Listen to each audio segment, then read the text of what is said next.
본 콘텐츠는 떼비농장 재배관리팀 내부 교육 영상의 편집본으로 블루베리 꽃눈 있는 및 멀칭 내용이 담겨 있음을 알려드립니다. 뭐냐? 이렇게 인사해야지. 무엇이 궁금한 거? 블루베리에 있어서 기본이 될 수 있는 잎눈과 꽃눈에 대해서 정확한 차이점을 알고 싶습니다. 꽃눈 같은 경우는 꽃이 달면서 열매가 주로 나오는 곳인데 가지 끝부분에 달아서 약간 동글동글한데 잎눈은 그 밑부분에 있어서 산처럼 약간 뾰족하게 있어가지고 그게 정확히 맞는지 해가지고 네, 한번 궁금했습니다. 자, 자료화면 보시겠습니다. 꽃눈과 잎눈에 대한 구분은 이 상단부에는 꽃눈이, 이 상단부 아래쪽에 보통 잎눈이 발생되게 되는데, 꽃눈과 잎눈의 이 형태적인 부분을 보면 꽃눈은 토실토실하게 좀 둥그스름하게 가지의 끝부분에 위치를 하게 되고, 잎눈은 뾰족하게 살짝 이렇게 나와 있는 부분인데 이게 바로 잎눈입니다. 이 시기에는 이 품종은 꽃눈과 잎눈에 확연한 차이를 주지만, 일부 품종은 일반적인 이런 꽃눈과 잎눈의 차이를 지금 현재 확연히 구분하기는 좀 어렵고, 11월 달이나 12월 달을 지나 1월 달이나 2월 달 정도 갔을 때 확실하게 구분이 되는 품종들도 있습니다. 꽃눈, 꽃눈, 꽃눈, 잎눈. 꽃눈, 꽃눈, 잎눈. 꽃눈이 처음부터까지 계속 발생이 되고 그 끝부분에서만 잎눈이 발생되는 게 아니라 일부에서는 이렇게 꽃눈과 잎눈이 섞여 있는 경우도 있습니다. 그렇기 때문에 꽃눈과 잎눈에 대한 완벽한 부분을 보고 전정을 하는 시기도 좀 조정을 해야 되는 부분이 있습니다. 이해 잘 됐어요? 아, 네, 이해가 충분히 됐습니다. 어떻게 자료화면 보니까 네, 듣는 것보다는 보는 게 훨씬. 네, 그다음 영상 진짜 잘 찍으셨는데요. 그래요. 네. 고마워요. 네. 네. 자, 그럼 다음 질문으로. 네. 잎눈은 많은데 잎눈이 꽃눈이 될 수는 있을까요? 열매를 좀 많이 딸 수 있게 할 수 있을까요? 방금 제가 이야기했죠. 듣는 것보다는 영상으로. 보는 게. 네. 자, 자료화면 또 가보겠습니다. 어떻게 잘 봤어요? 이렇게 바뀔 수가 있구나. 그렇죠. 바뀌지 않는데? 잘 봤네. 자료화면을 보라고 하니까 왜 졸고 있었어요? 이건 아닌데. 돌발 질문 중 하나. 꽃눈이 잎눈으로 변하기도 하나요? 꽃눈이 잎눈으로 변하는 경우도 있느냐, 또는 잎눈이 꽃눈으로 변하는 경우도 있느냐라고 한다면, 분화는 이미 꽃눈으로 변화해야 될지 잎눈으로 변화해야 될지는 결정이 이미 이루어집니다. 하지만 일부 품종에서는 꽃눈과 잎눈의 구분을 할 수 없는 시기가 있습니다. 일반적인 꽃눈의 분화는 8월 말이나 9월 달 이후가 되면 일장이 13시간 이하로 떨어지면서 꽃눈의 분화가 이루어집니다.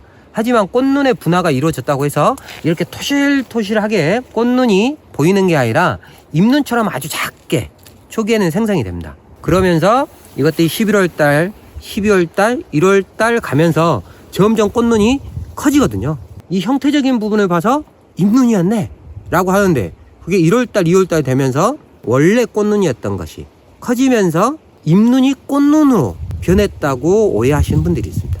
또 반대로 꽃눈이 잎눈으로 변했네 라고 생각하시는 분들도 있는데, 그 경우는 처음부터 꽃눈이 생성되지 않고 잎눈만이 생성이 됐는데 그 부분을 보고 꽃눈이라 생각했던 거죠. 그렇기 때문에 처음부터 그건 잎눈이었던가, 그리고 일정 기간이 지나도 토실토실해지지 않고 이게 뾰족한 상태로 남아있다가 여기에서 잎이 나오는 경우.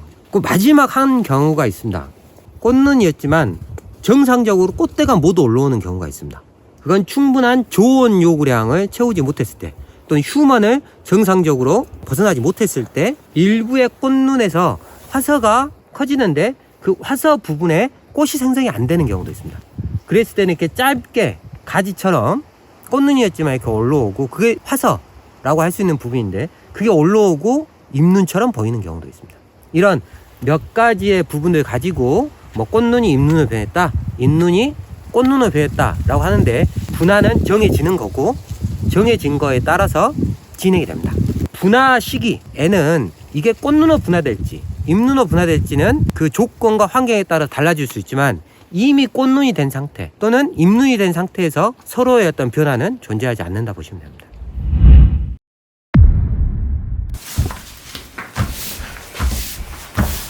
요새 바람도 많이 불고 이제 겨울이니까 낙엽도 많이 떨어지는데 떨어진 낙엽을 멀칭으로 사용해도 될까요? 왜 그게 갑자기 궁금했을까요?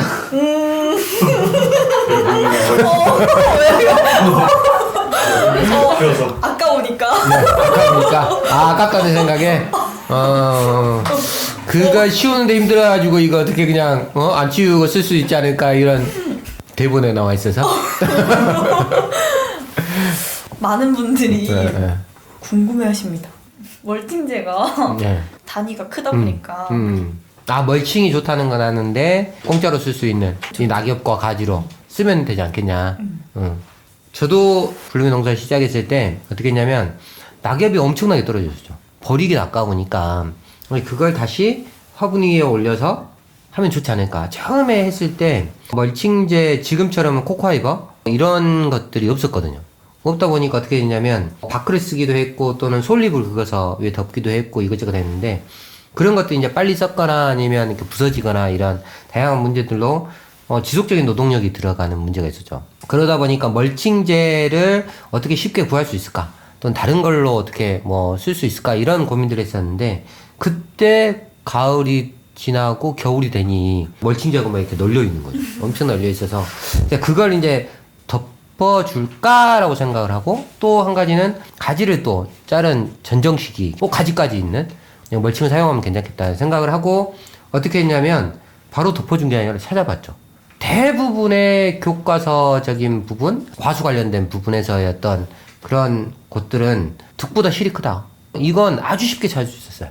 기본적인 병해충 관련된 부분에서 잎에 해충의 알이 있거나 또는 가지에 해충의 알을 낳은 경우가 있고 갈색나비 매미충 관련된 부분에서 가지에다 구멍을 막 뚫어서 알을 엄청나게 낳아놨죠.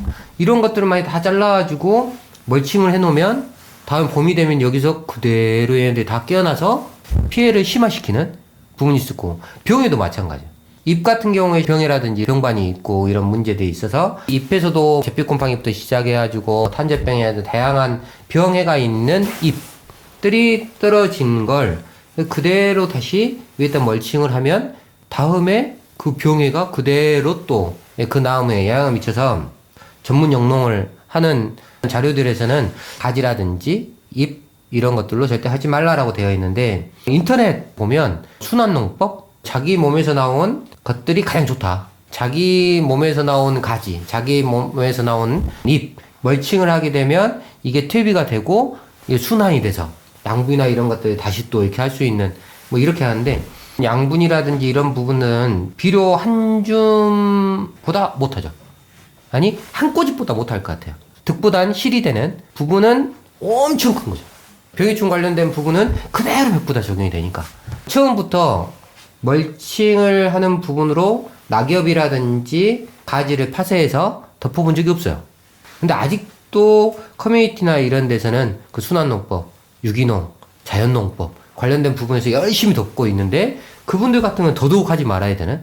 왜 그러냐면 해충을 방지할 수 있는 약제 살포를 못 하고 있는, 또 안 하고 있는데 더더욱 유기농이나 이런 것들을 하시는 분들 같은 경우에는 잎과 가지를 철저하게 분리해서 태우거나 아주 멀리 버리거나 이런 부분을 해야지 다음 연도 병해충을 감소시킬 수 있는, 그리고 되려 순환농법이든 유기농이든 이런 부분을 더 잘할 수 있는 밑바탕이 되지 않을까 싶어요. 그래서 절대 하면 안 되는 거예요. 이해는 되셨을까요? 잘 됐죠. 아, 그래요? 잘했어요. 이거 원래 우리가 하고자 하는 리액션 이 정도가 아니었는데 벌써 해야 되는데 그게 아니라 이야기 잘했어. 근데 눈이 너무 피곤하네요. 잠이 왔다 이거구나. 여기 조명이 너무 세가지고. 아, 그래요? 이야기가 본신에 지금 연기를 하고 있는데 이게 감동에서 눈물 흘린 걸로 방금 그때 음악 슬픈 음악. 지가요. 이거 누가